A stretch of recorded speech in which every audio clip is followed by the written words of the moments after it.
microphones off? Yeah, please. Yeah. Right, welcome to the Scrutiny Programme Committee. Can I first of all welcome Councillor Mark Child and June Burtonshaw, who will be joining us later, who have replaced Councillors Mike Dirk and Erica Kirshner on the committee. As I said, Councillors June Burtonshaw, Lyndon Jones and Chris Holly are both involved in another meeting and will join later if possible. Can I also welcome Councillor Sue Jones, who, subject to the formalities in agenda item 6, joins the committee along with the other performance panel conveners as cooperative members. Sue's been newly appointed as convener of Adult Services Performance Panel, which I've stood down from. For the record and for everyone's awareness, we're going to do a roll call to confirm members, officers present. So when your name is called, can you unmute your mic and please say his present or here? So I'm going to hand over to Kate Jones to do that. Kate. Thank you, Chair. Let's start with Councillor Cyril Anderson, please. Present. June Burtonshaw will be joining us later. Councillor Mark Child. Present. Councillor Wendy Fitzgerald. Present. Councillor Joe Hale. Councillor David Helliwell. Councillor Terry Hennigan. Councillor Peter Jones. Present. Thank you. Councillor Wendy Lewis. Present. Thank you. Councillor Gloria Tanner. Present. Councillor Will Thomas. Present. Councillor Mike White. Present. On to co-optees, David Anderson Thomas.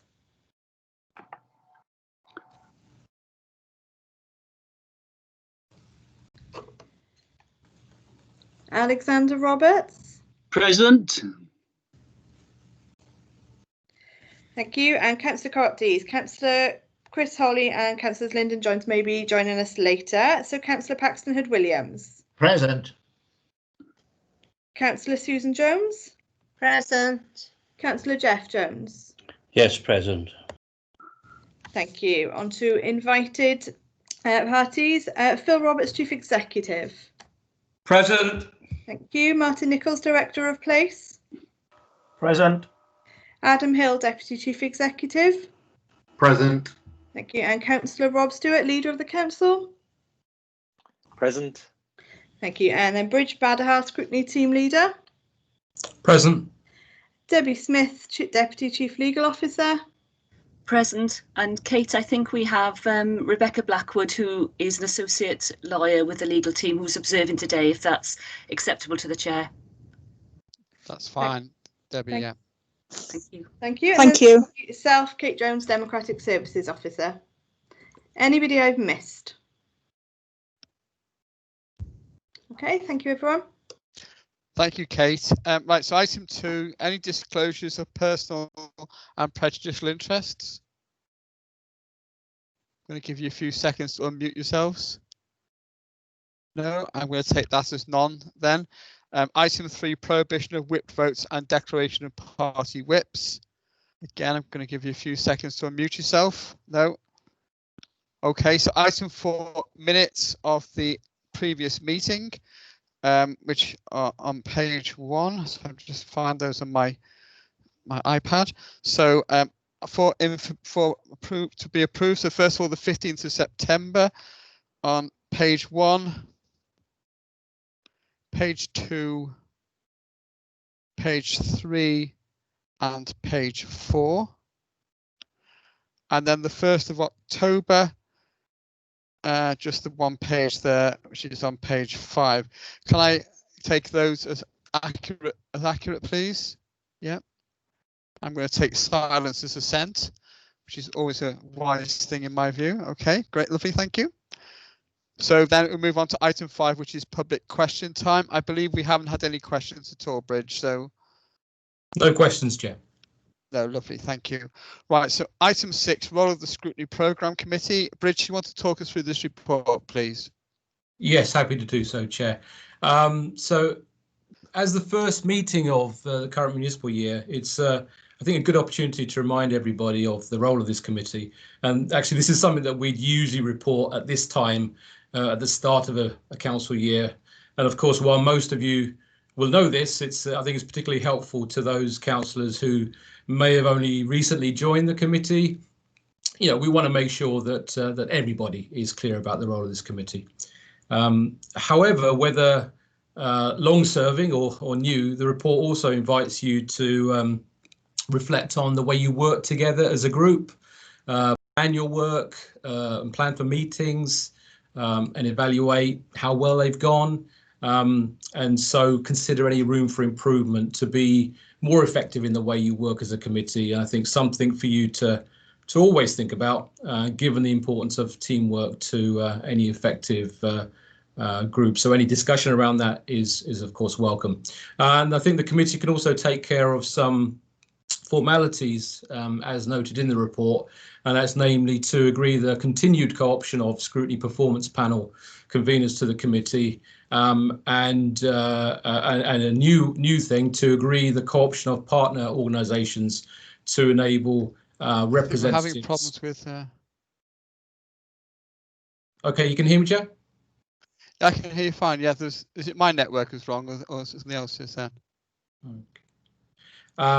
So just to finish off there, Chair, is to also agree the co-option of partner organisations to enable representatives to participate in the committee's scrutiny of the Public Services Board. So those two aspects of the report need to be agreed. Back to you, Chair.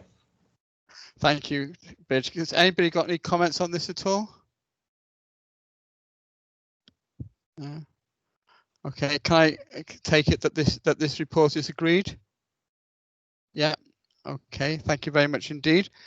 Right, so then we're going to move on to item 7, which is the update on the COVID-19 response and recovery. And we have the leader, Councillor Rob Stewart, Phil Roberts, Chief Executive, Adam Hill, Deputy Chief Executive, and Martin Nichols, Director of Place. Rob, are you going to introduce this report or leave it to one of the officers? Chair, if it's okay with you, I'll leave it to the officers, and obviously happy to add anything once the officers have been through their bits. Okay, thank you. Is Adam or Phil going to introduce this? I'll kick off, Chair, if I may. Thank you for Phil. the invite. I'll try and cover as much as I can.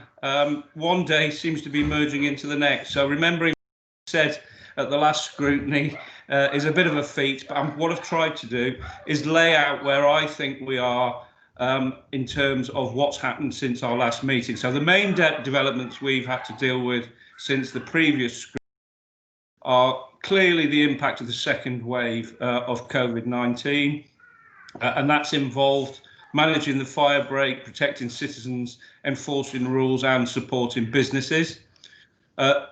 Second main development, really, I think we've all seen with interest the development of vaccines, most notably the Pfizer, BioNTech and Moderna versions, which are likely to be followed, I suspect, by many more, with the Janssen testing underway also in the UK at the moment. And thirdly, the management of immigration from Denmark following what you might have found in the press, the mink-related outbreak. So we did have people returning to the city from Denmark. So there's always unusual and new things for us to do, but we've been busy throughout doing that. So the organisation itself, Chair, is coping. I'd say in areas it's creaking under the pressure, and that's the pressure created by the additional challenges of test, trace and protect, and the preparations that we're making for mass vaccination with our partners. The pressure on many services remains intense. We've needed to face additional problems. The weather hasn't helped. We've had teams out in all weathers dealing with flooding, etc. My hat's off to the highways team for the work that they've done in very, very difficult conditions. The combination of the leaf fall plus very, very heavy rain has caused a certain amount of disruption in a number of communities. But staff continue to rise to the task and as we approach another challenging period over the winter. And I think monitoring staff well-being is something that's right at the centre of the management team at the moment. The staff are our most important resource. They've done us proud to date, and we need to make sure that their resilience is protected. As of yesterday, we had a case per 100,000 ratio of 225, and that's against a Wales average of 165. The test positivity rate for Swansea, and that's Swansea, not the region, was 16.4% against a Welsh average of 13.3%. And both these statistics represent a significant decrease over the position last week, but it's still quite difficult for us and our colleagues in public health to interpret that whether or not this means a longer term decrease. And I think we are all fairly sure that the impacts of the fire break are not yet fully felt. So we'll continue to monitor that with colleagues on a daily basis, Chair. That's got important implications for the NHS and social care, what we call whole system pressures. We like to see the health and care system as a single entity, and that's led to us constantly monitoring the capacity in hospitals. There is no current requirement to open the field hospital as a surge. That's kept under weekly review in relation to capacity within Singleton and Morriston hospitals. We have in any case attempted to help that with a reablement facility at Parkway, and dialogue between health and social care teams is strong. We've also taken the additional step of adding back office and logistical support into our social care teams to free up managers for professional duties. So a lot of the bureaucracy around, if you like, things like sickness management, absence management, we've tried to take some of the bureaucracy away from the professionals to allow them more time to do what they do best. On the mass vaccination programme, we're working very closely with the NHS and Neath and Port Talbot to ensure that a programme can be rolled out regionally. Yet again, we're doing everything regionally. The location for the broad programme is being finalised. Initial indications that prioritisation is going to be for care homes. So that's residents and staff in care homes, and we're working with Public Health Wales and the Health Service to develop a comprehensive mobile staff and resident vaccination programme. This is very complicated by the fact that there's an independent sector, there's our sector, staff are on shifts, people need more than one vaccination, so it's quite a logistical challenge.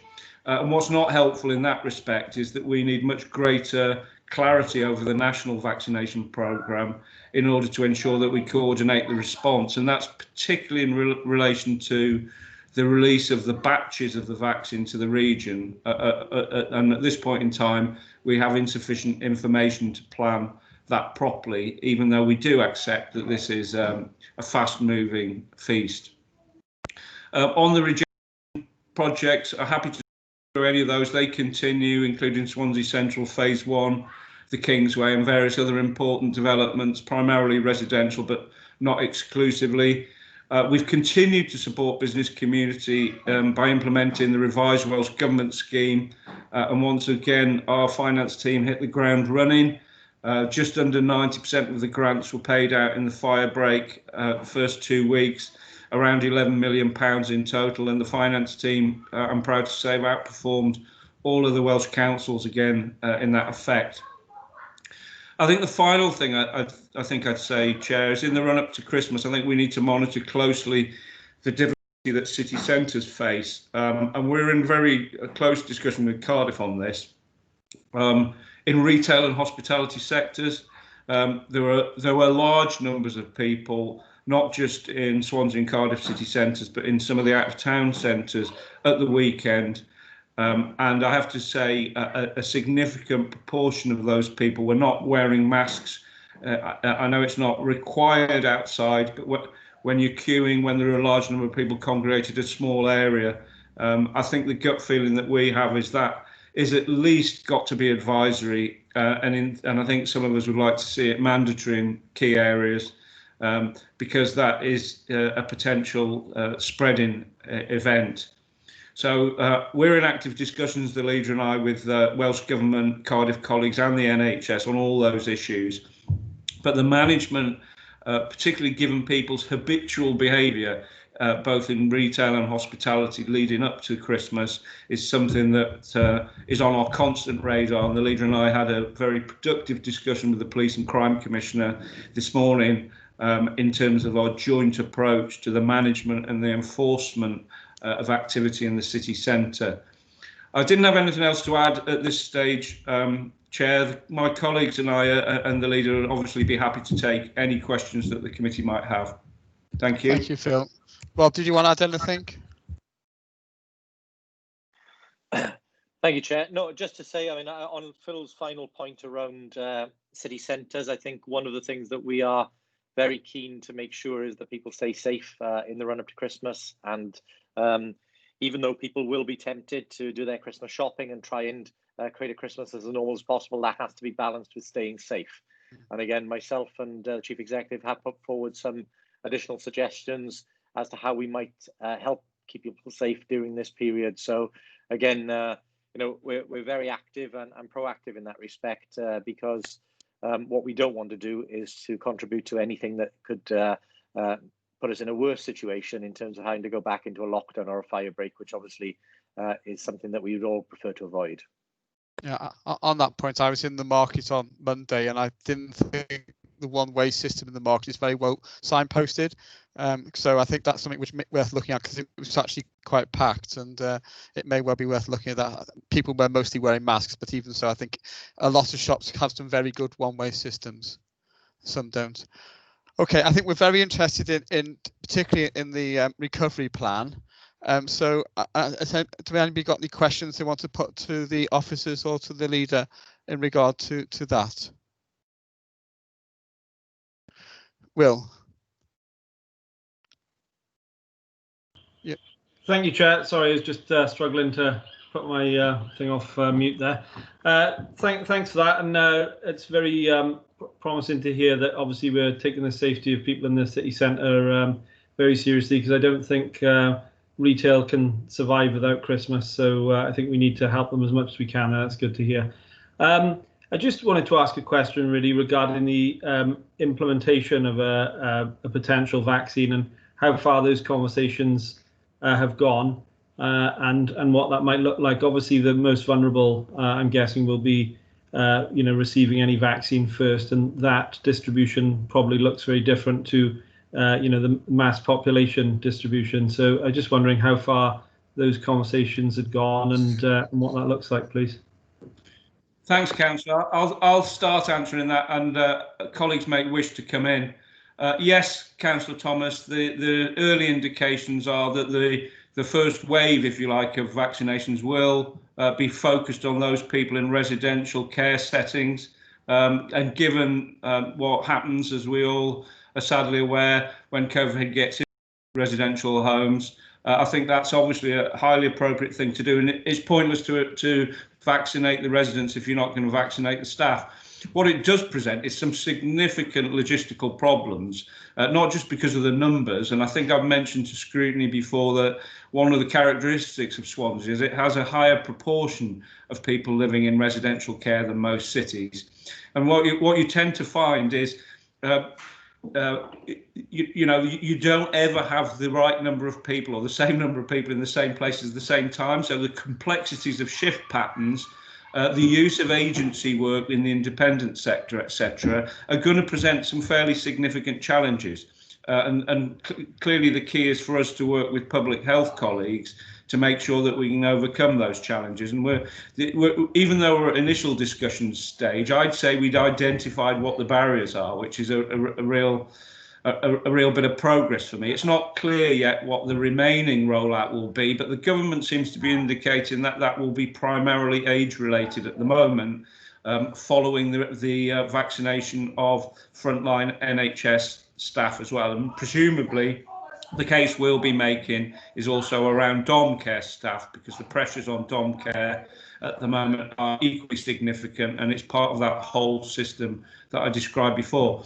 I think what's tricky is the information coming out at UK government level is very positive in terms of the development of a number of viruses, but raises a lot of questions about voluntary vaccination, compulsory vaccination, issues in relation, I think, to when these vaccines will be available, which is the best vaccine. Some of the vaccines have to be stored under incredibly complex conditions, -70. More recently, that's dropped to -20, but it does create a massive logistical challenge, given that most of them don't seem to exist much beyond 24 hours in fridge or room temperatures. So you can see when you're talking about the numbers of the people, the fact that they're so dispersed, particularly in care homes, that is going to be a very difficult thing to organise. But bearing in mind, we have had one round of care home testing already, which was completed. I think we learned a lot from that, Councillor, and we need to add that learning into where we go now in terms of planning. Not sure, Chair, if any of my colleagues want to add into that, but all I can say is that we're working very closely, hand in glove with our colleagues in NHS and discuss this matter twice weekly at the moment at some length. So, we're putting the effort in, Councillor. Yes, thanks, Phil. I understand that if we have to use the hospital in Fabian Way, that's going to have an impact on our capacity in terms of domiciliary care staff and staff in the community. Is that going to be a problem? No, I mean, we looked at a number of options, and the Bayfield Hospital is obviously the front runner for the NHS at the moment. Our question was to ensure that we could maintain surge capacity in case the hospitals got overloaded, whilst at the same time running a mass vaccination programme. And thanks to our technical colleagues, we've managed to separate out elements of the building to allow both those things to happen. We pray, Chair, that we don't have to use the surge hospital, but we must protect it, because if all goes badly, and we are worried, I think all of us are worried as we head into the winter period about the combination of influenza with COVID-19. We pray that we don't have to use it, but we are confident that the two things can exist cheek by jowl at the base studios, plus some satellite facilities, probably in Gorsyne and in Margam. Okay, Leader, did you want to come back in? No, thanks, Chair. The point I was just about to make, the Chief Executive has covered, so that's fine. Okay, lovely, thank you. Councillor Fitzgerald, Wendy. Thank you. Yes, you mentioned, Phil, the management of people coming back from Denmark. I just wondered if you could elaborate a little. What are we talking about in terms of numbers, and how actually are we dealing with this situation, which of course is quite a worrying development?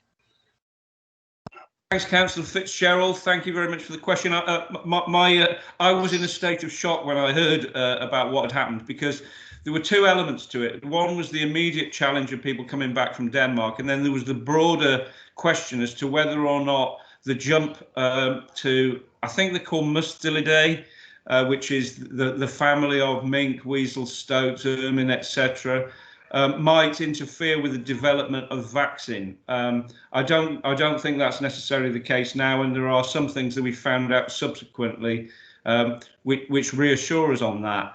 There were two cases of people who were then residents of Swansea who returned from Denmark, both of whom were contacted and traced immediately by Public Health Wales and our Test, Trace and Protect team, and isolated straight away. What it meant effectively was that UK Border Force had to control the access of anyone who came into the UK during that period. Some people had been in for longer, but I believe the first discussions in Denmark were around about the 4th of October. So by the time this had actually reached the public domain and we were able to deal with it, some people had actually been back in the country for some time. I'm confident that we have done all we can and that we've traced those people. I'm unaware of the results of their tests or of anyone who had contact with them. But we had a low number in Swansea in comparison. I think it was 168 in Wales in total. It was a low number in Swansea, and we've dealt with it appropriately. Yeah?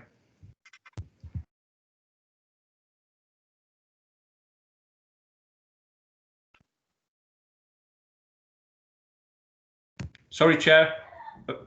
Was there any other follow-up? I think he's frozen somehow.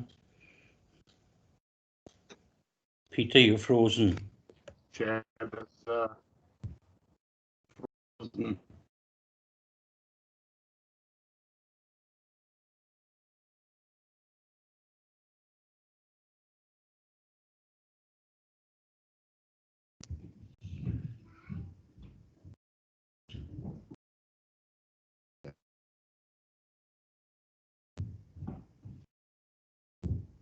Yes, I think we've lost him. I think we have. Who's Vice Chair, Bridge? We haven't got one, have they? If Councillor Hennigan is present, obviously he can take. He wasn't here earlier. And if not, I think in terms of awaiting Councillor Black's re-arrival in the meeting, if any member can voluntarily step into the chair just to proceed with the business of the meeting. So, do we have a volunteer? Jeff, you're probably most qualified here. I think it would have to be a committee member, not a co-opted member. Can we just go and ask Mike and Jeff what questions they're going to ask? Just ask them. Bridge, if you want, coming back now. No. Yeah. He's just left. I mean, I'm happy to chair just to keep things rolling. Is that okay? Right, well, Jeff Jones, you've got your hand up. Yeah, thanks, Mark. I know Councillor Will Thomas actually brought this up about retailers. It is an extremely crucial time, really, and I hope we don't enter another lockdown and so on. You know, and I'm glad the businesses have actually been helped with regards to, you know, grants and so on. But it's an ongoing fight for these businesses. Now, I was actually, you know, I know it's been mentioned in the report about Debenhams, and I know Debenhams have failed to get a rescue deal actually at the present time. Actually,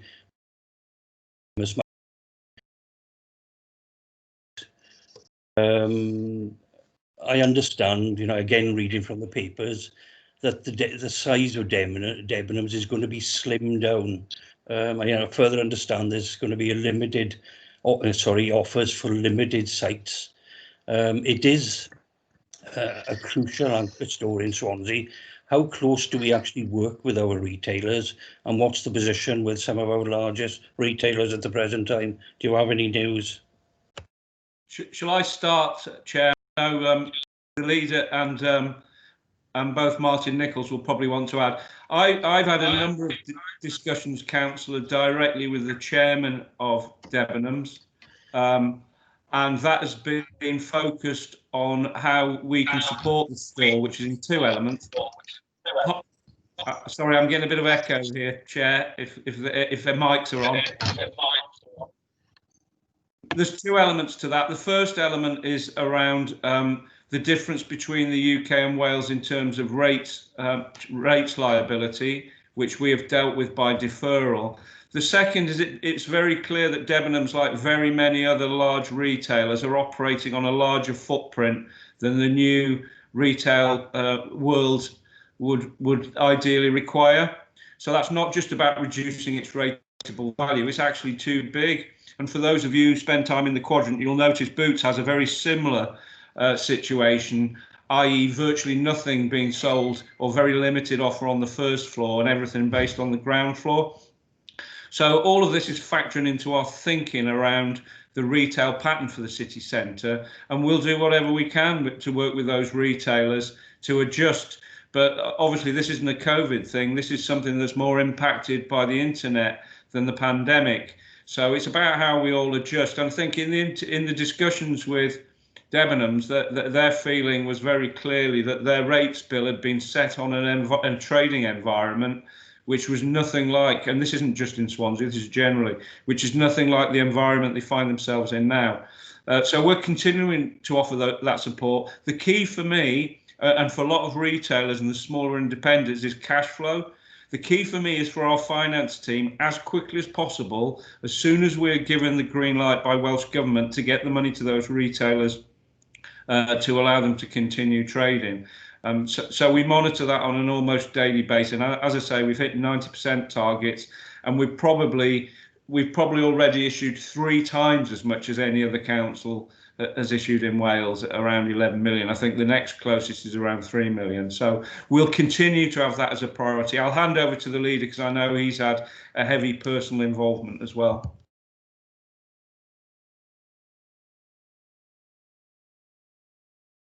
Yeah, thank you, Chair. Just to add to what the Chief Exec said, I mean, to reassure Councillor Jones, We have had significant discussions via bid and directly with a number of the major retailers, as well as a number of our local independents.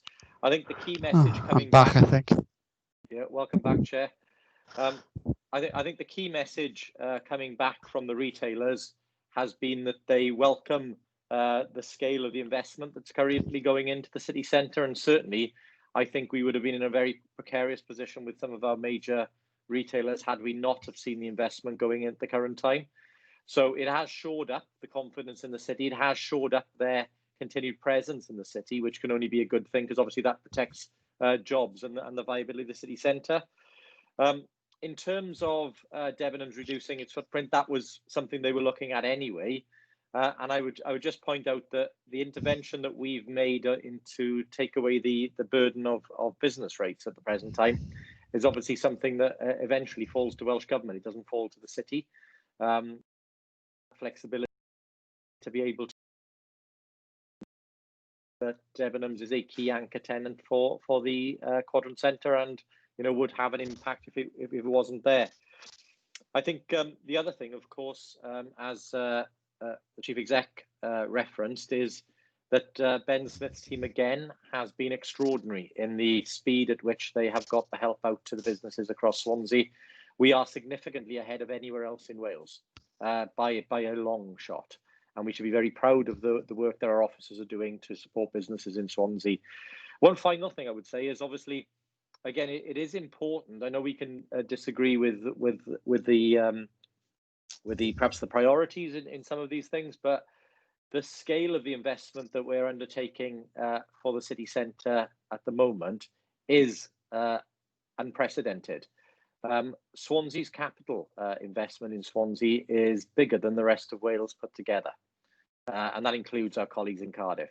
So, in terms of us leading from the frontier, that is something we should all be proud of, because, as I've said before, I dread to think what the future of the city would be if we weren't currently in the process of all of the regeneration that's currently underway.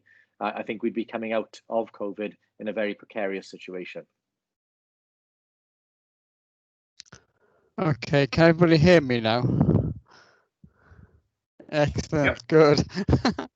I'm not sure where we're up to. I've had to connect to my mobile because my internet seems to have gone down, so connection is still pretty awful. I'm thinking we might move on to the recovery plan. Have we started that at all, Bridge, or where are we up to? Okay. Can we move on to the recovery? Sorry? Mike White has got his hand up. All right, I can't see that. Mike? Yes, Chair. As I say, it's obviously very, very proud that obviously Swansea is promoting in a positive way and taking a positive lead, especially with supporting businesses, as we just said about, the grants as well. Just my question is about having an actual monitoring program in place, so we can see as we're going along, obviously, so that we can just be abreast of the issues in case we get. Can I just have some clarification on that, please, perhaps of the Chief Executive or the leader?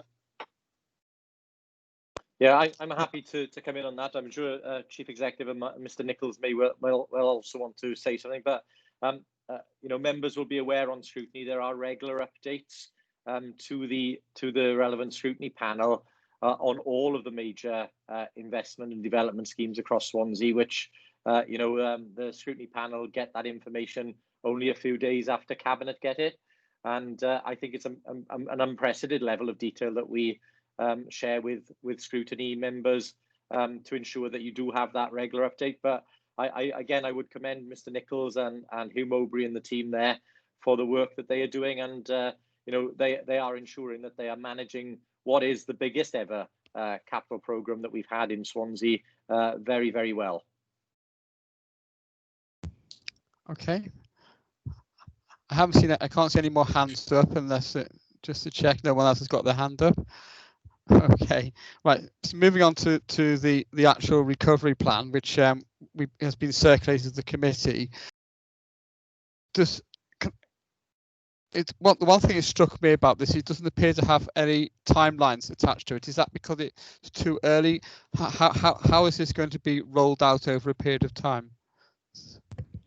Chair, I'll ask Mr. Hill to come in there. There is a series of timelines in terms of the broad 3 elements to the recovery plan, but perhaps Adam will just take you through that. You're right, in some senses, the plan's written at a time when things have to be so flexible, particularly that we've had a number of series of lockdowns, and we don't know whether or not we'll be facing further lockdowns. We have to have some wriggle room within it. But I'll ask Adam to come in for a minute and then perhaps come back after that. Okay, Adam. Thank you.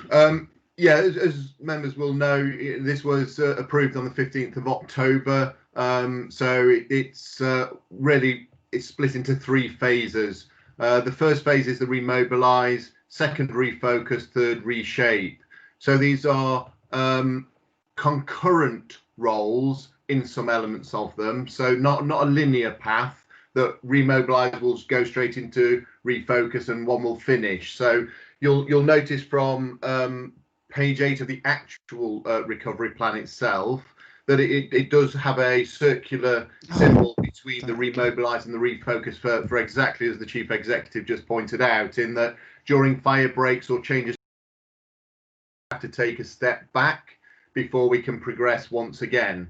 In terms of the timelines, the first timeline is the remobilise, and that has happened from when March happened in terms of COVID right up to where we are currently in terms of remobilising all of our services back into some sort of business as usual. Now, it won't be the same necessarily as previously, but it will be offering the services that we can. So, for example, the Grand Theatre, as you will know, has not reopened, but all the support functions of the council have restarted again to support our residents.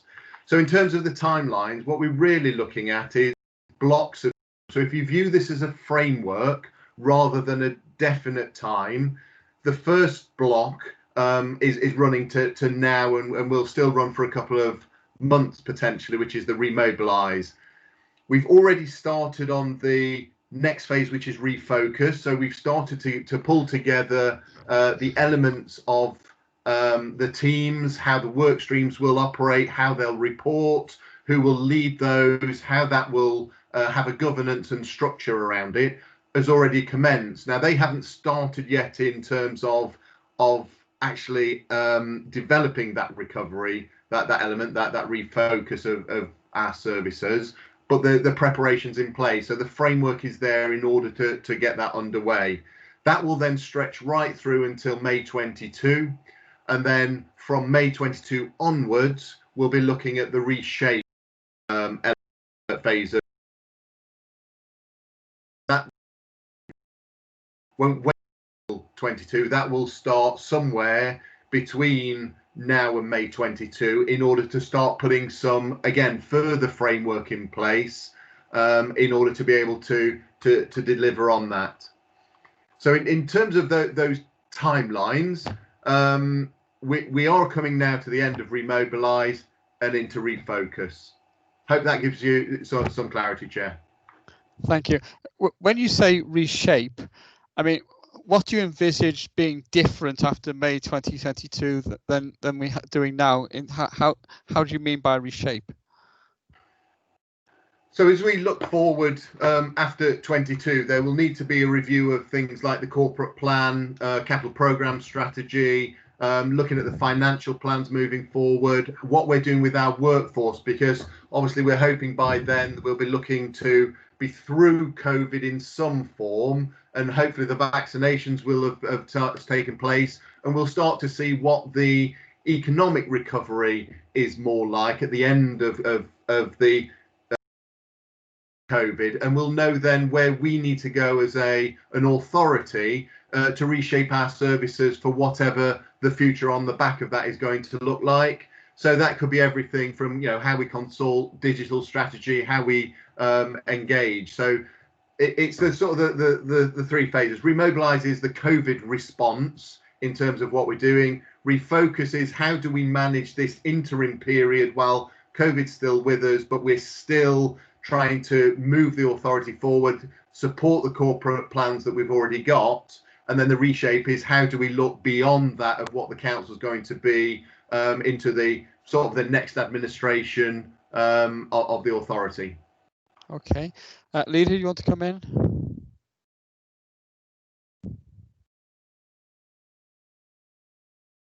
Sorry. Yes, please, Chair. Just to add to that point, I think it has to reflect the fact that there is an election in May 2022. Obviously, and obviously, if we're successful, we will want to use whatever we promise in our manifesto to become part of the corporate plan, and therefore for our priorities to be pursued as part of that. And that would be the normal way of council. And likewise, if another party or like yourselves or anybody wins the election, then you would want to do the same.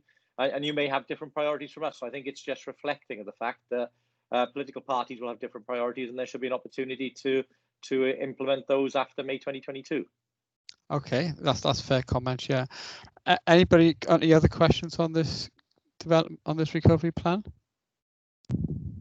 No. Okay, everyone with it then. Okay, right. So thank you for that, Adam, and thank you for this. We're going to be coming back to this, I think, at stages over the next year, and obviously you're talking now about 4 months now for the first stage of this plan. So I think clearly we want to revisit that most probably early in the new year. So you envisage we'll have some things to go forward and look at as we go forward as part of this, Adam? Yes, Chair. So the first phase, that remobilise, all the things that the Chief Executive, the leader, has already mentioned in terms of how we've returned our services back to operation, the amount of capital programme that's continued, the economic development strategy that's come through, improvements to Kingsway, how the digital arena is restarted. All those are that remobilisation. So that's well underway, and we were sort of ahead of the curve when you looked at other authorities and other areas in terms of during the initial lockdown, when we turned all our services to try and work from home where they could, we continued to put the foundations in place to continue that capital programme, to continue the plans and the developments, so that as soon as the lockdown was released, we could get straight back to work. So that was all part of that remobilisation of the workforce to make sure that things didn't stop, and we continued with the programmes that we had already identified that we wanted to achieve within this year. So that part of it continues. It's now the next bit, which is the refocus, and there will be sort of milestones and achievements through the next phase, which are going to currently be developed by each of the work streams and action plans. And then we'll be able to marry against those what achievements have been achieved between now and sort of the May 2022. So it would be right to come back on a probably 6 monthly basis in order to come back and see where we've got to in the refocus phase. Okay, thank you. Peter Jones. Chair, I wanted to comment on the reshape phase, and with particular reference, if I may, to the transformation strategy and programme framework document for the period 22 through to 26. It's a point, no surprises to those that know me so well. I want to say something in reference to environment, if I may, Chair. And I'm looking in particular at the section under the heading Strategic Context, which is paragraph 3 in the document, page 27 of this particular report. And looking down the list there, first item on the first bullet point is Wellbeing of Future Generations Act. That's fine, of course. But in my view, the second bullet point ought to be Environment Act. And the Environment Act, as far as I can tell, unless I've read it badly, doesn't appear anywhere in this particular document. And that's a pity.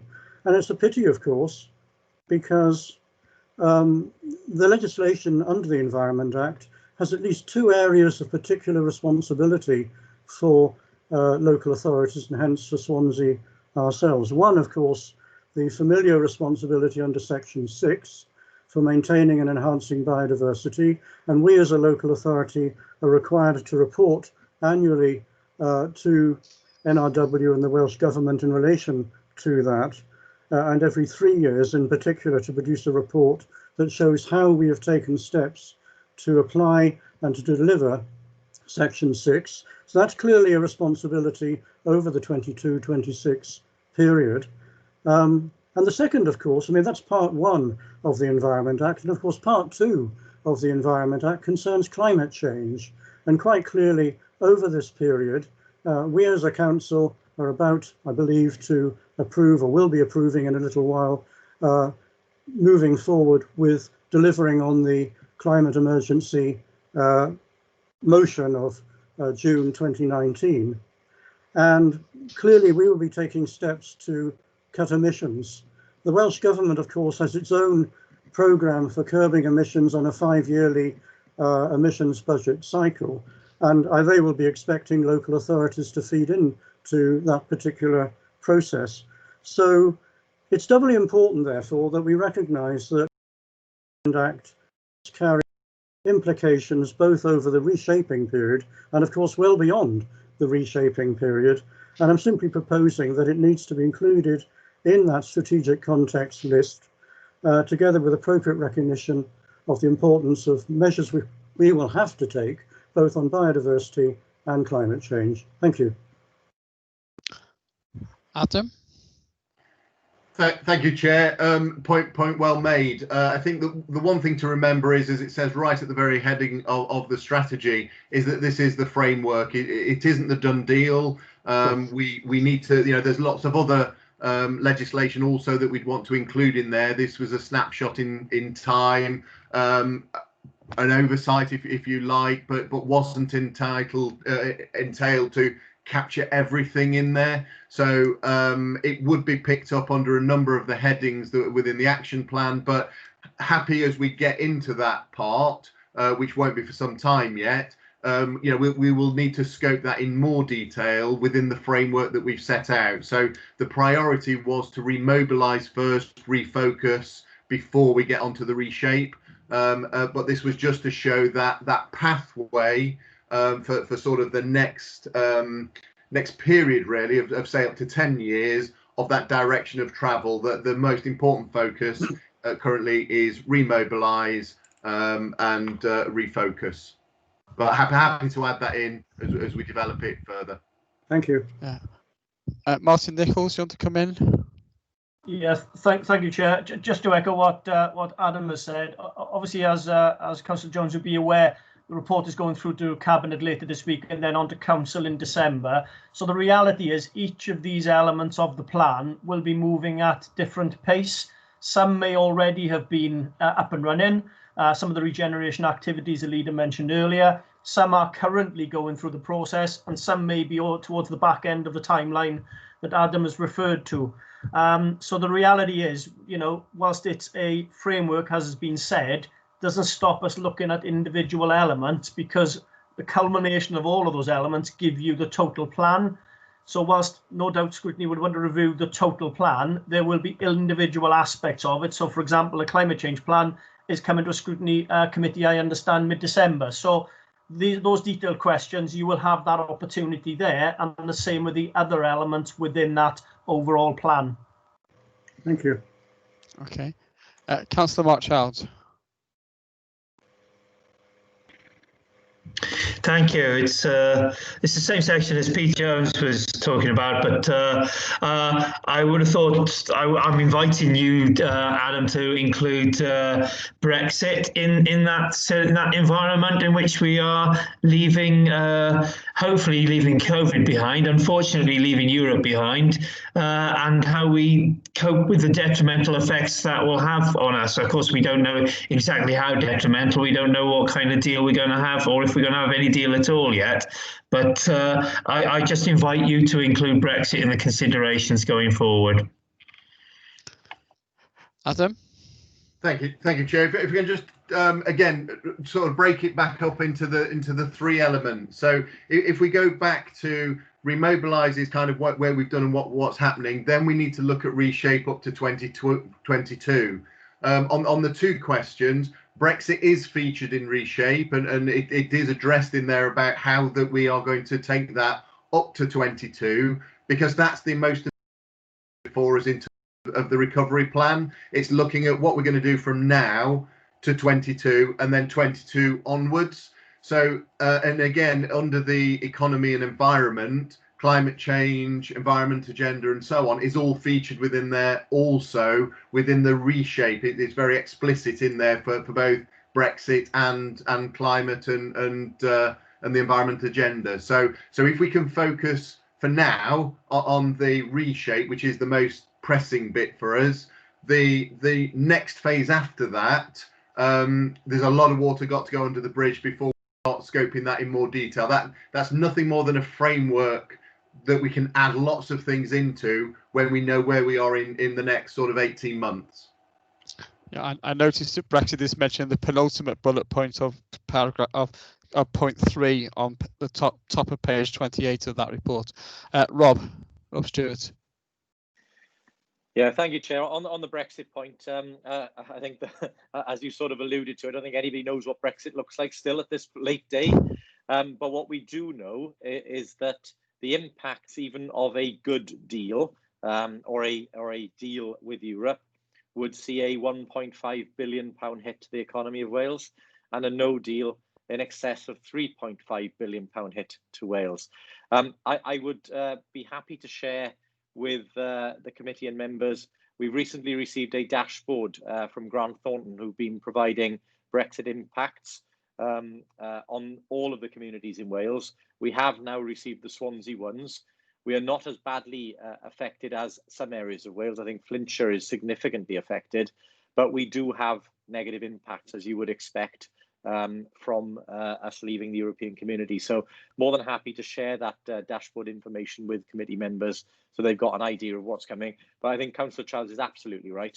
You know, COVID on its own would be an absolute hammer blow to the economy, as we've seen. COVID and a bad Brexit are, you know, a perfect storm. And, you know, I believe it's still madness that we are pursuing a Brexit, but that is what the people voted for, and that is what the government are pursuing. I just wish we had an idea of what it would look like so that people can prepare properly for January the 1st. Yeah, thanks, Rob. I think we would be interested in seeing that dashboard, and we will be looking at Brexit in more detail, I think, at the January meeting as well, when you're scheduled to be with us, I think. So hopefully we'll be able to deal with that in more detail at that point, when we might know where we are at the beginning of January as well. Anybody else got any questions on this particular item at all? I can't see any hands up.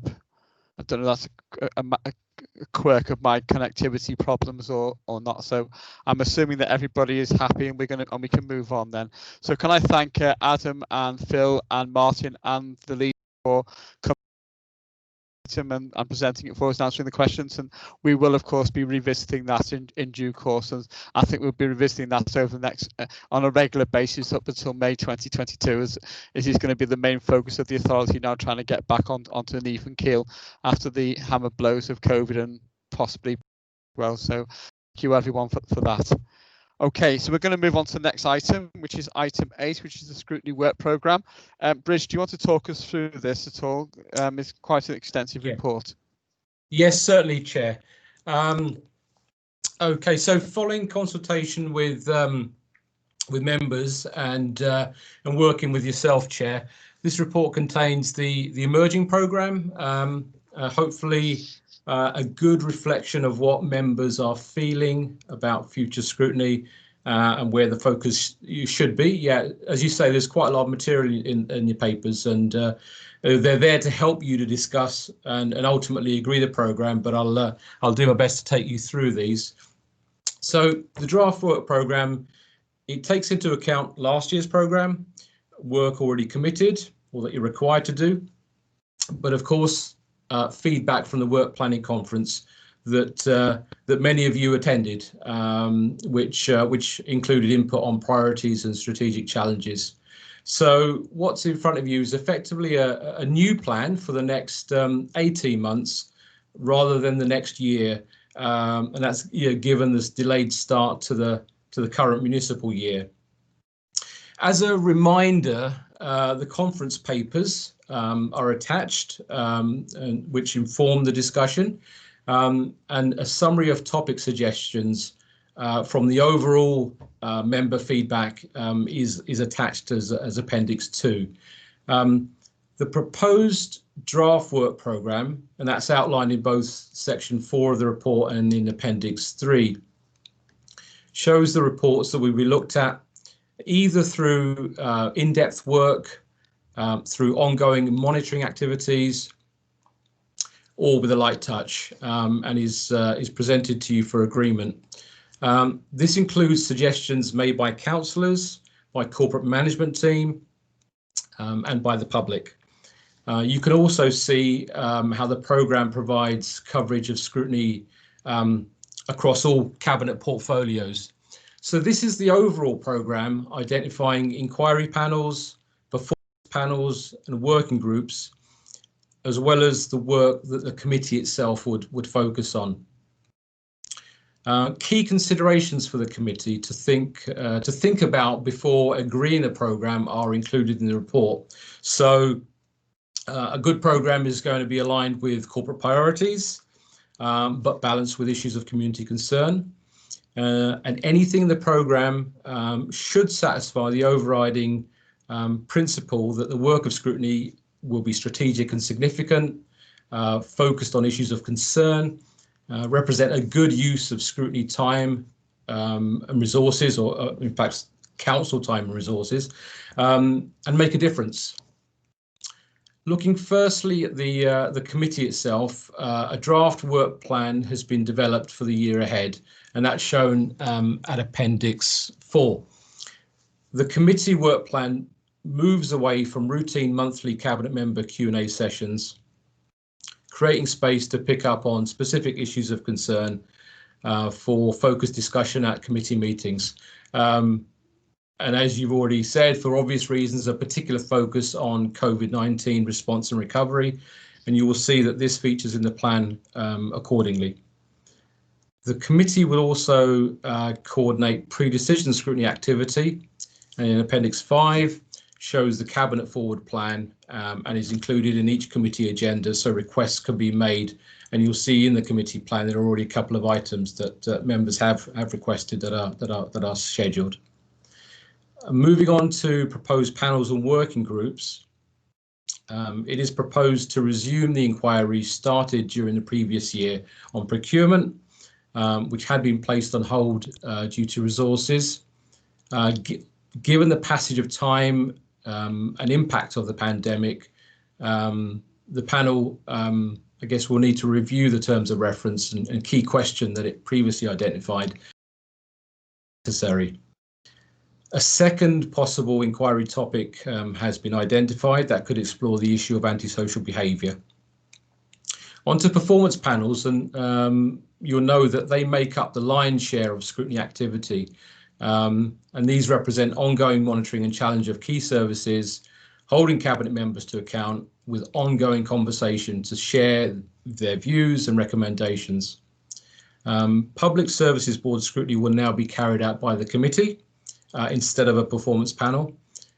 It's proposed that the other previously established performance panels continue, but you will note a change in frequency to the panels looking at adult services, child and family services, and the natural environment, which were previously discussed by the committee.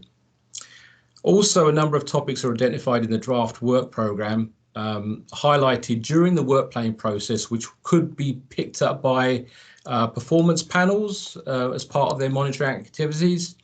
But just to clarify, performance panels will agree their own work plans, but will ideally incorporate these into their plans.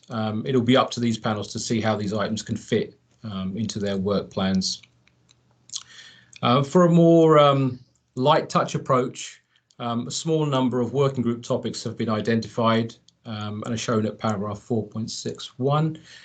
You'll see then the focus here on the council workforce, digital inclusion, bus services, and Swansea as a healthy city. Workforce will build upon the previously identified focus on employee health and well-being, and would arrangement. Very quickly, arrangements for regional scrutiny are shown in paragraph 4.7. Just to reiterate, whatever you agree today, the work programme will be subject to requests for scrutiny throughout the year, and section 5 of the report covers this. Furthermore, the work programme will be kept under constant review by the committee, with changes made as necessary. So, yeah, the committee is always going to retain the flexibility to adapt and reprioritise the work of scrutiny to ensure the continued relevance of the programme as we move forward. So in conclusion, the committee is asked to today agree the scrutiny work programme for 2022, that's shown in Appendix 3, but also agree the proposed committee work plan, and that's shown in Appendix 4. Agreement today means that we can then gather expressions of interest from scrutiny councillors to participate in the inquiry panel and working groups as described in the report, and plan ahead, and also plan for the next and future committee meetings. Before I hand back to you, Chair, just two final important mentions, and that's firstly is to ensure awareness and avoidance of any issue of duplication with other council activities. Information about the work plans of the council's policy development committees is also provided to you at Appendix 6, as well as the audit committee's work plan, and that's in Appendix 7. To update you on what appears in the papers, I gather the Education and Skills Policy Development Committee will focus on the development of blended learning. The People Policy Development Committee will focus on the wellbeing of carers and vulnerable adults, both in the context of COVID. And the third topic I believe is on their work plan is the transformation of mental health services. But as work progresses during the year, if any councillor spots possible duplication, it should be flagged up to the chair of the Scrutiny Programme Committee to look into. The committee chair and performance panel conveners should be receiving copy of Policy Development Committee agendas for awareness. Obviously, the chair, Councillor Back, and a number of members here are also members of the audit committee, so very well placed to ensure that respective work plans are coordinated and avoid duplication or even gaps. And then final thing, again, returning to COVID, we can't forget that we're still in the midst of a pandemic, and pressures on the council as it focuses on the impact of the pandemic response and recovery, may continue to affect resources and normal working across the council for some time. So resource constraints may have an impact on the level of scrutiny activity and delivery of the work programme. So whilst the global health crisis continues, being proportionate and flexible will be important as we work through the programme.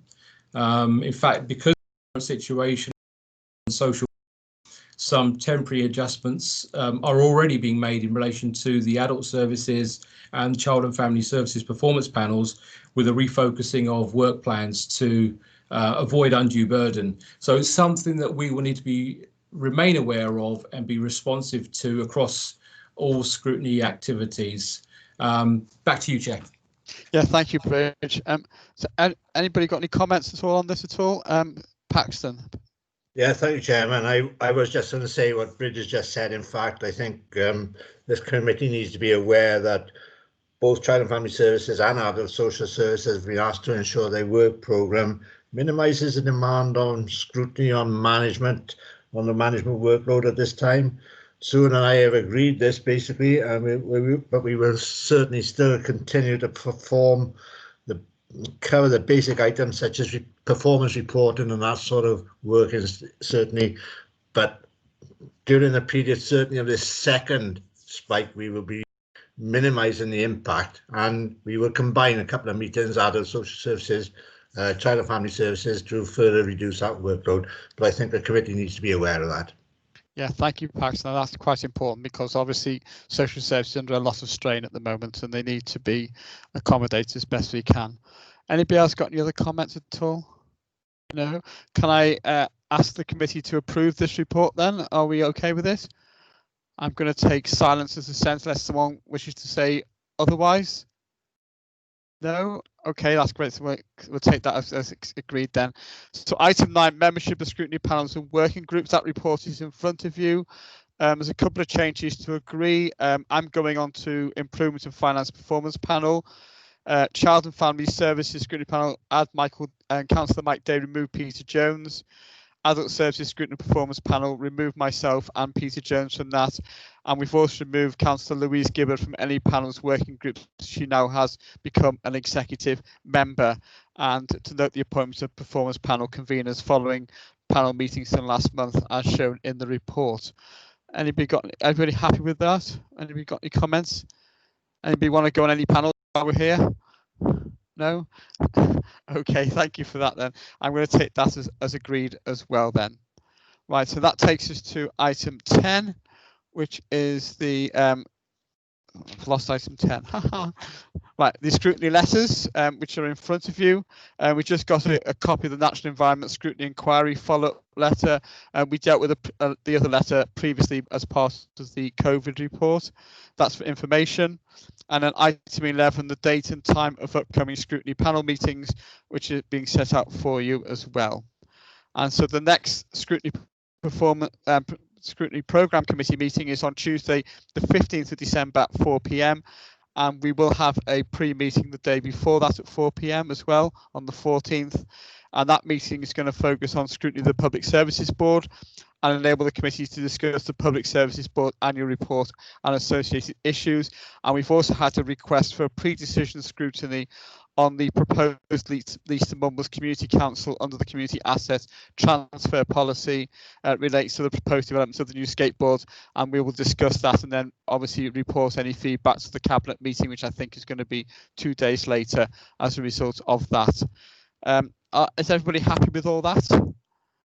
Yes. Anybody got any comments? No. Okay. Thank you very much indeed. Apologies for my connection problems.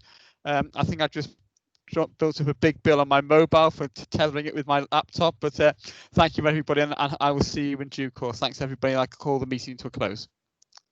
Thank you.